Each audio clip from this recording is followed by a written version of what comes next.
तो चलिए आज बात करते हैं एक ऐसे मामले की जिसने पूरी दिल्ली को सच में हिलाकर रख दिया था। ये केस है अमर कॉलोनी में हुई एक 22 साल की लड़की की हत्या का, वो भी उसके अपने ही घर में। और ये कहानी सिर्फ एक क्राइम की नहीं है, ये कहानी है भरोसे के टूटने की।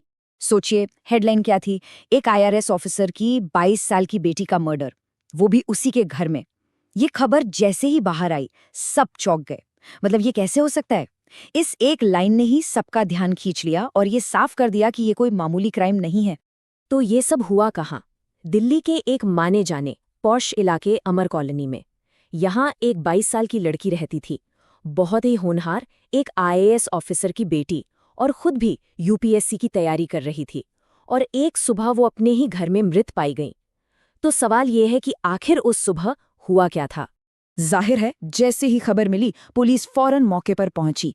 अब देखिए, किसी भी इन्वेस्टिगेशन में सबसे जरूरी होते हैं वो शुरुआती कुछ घंटे। क्राइम सीन से मिले सुराग ही पूरे केस की दिशा तय करते हैं। तो चलिए देखते हैं पुलिस को आखिर वहां क्या मिला, ऐसे कौन से सबूत थे जो इस केस को आगे बढ़ाने वाले थे। तो पुलिस के सामने सबसे पहला और सबसे बड़ा सवाल क्या था?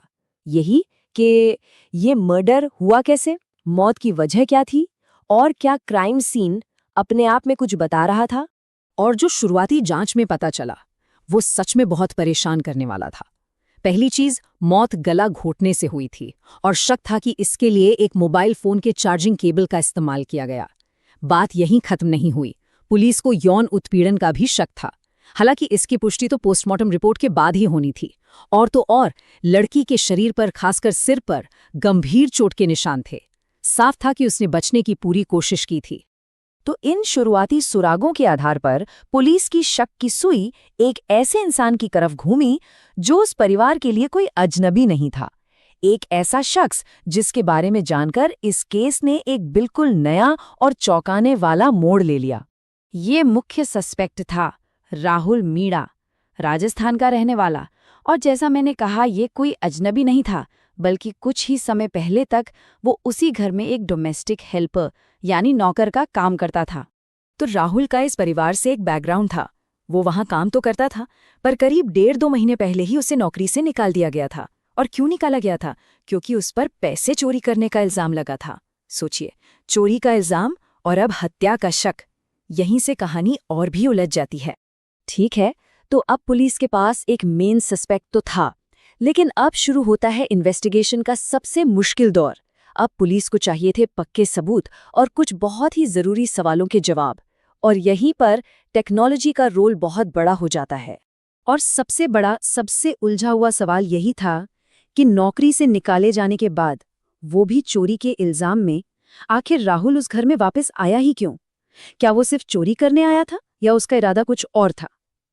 क्या चोरी का बदला लेने की बात इतनी आगे बढ़ गई? इन सारे सवालों का जवाब शायद एक ही चीज दे सकती थी, और वो थे इलाके में लगे सीसीटीवी कैमरे। पुलिस के लिए ये डिजिटल आंखें ही अब सबसे बड़ा सुराग थीं।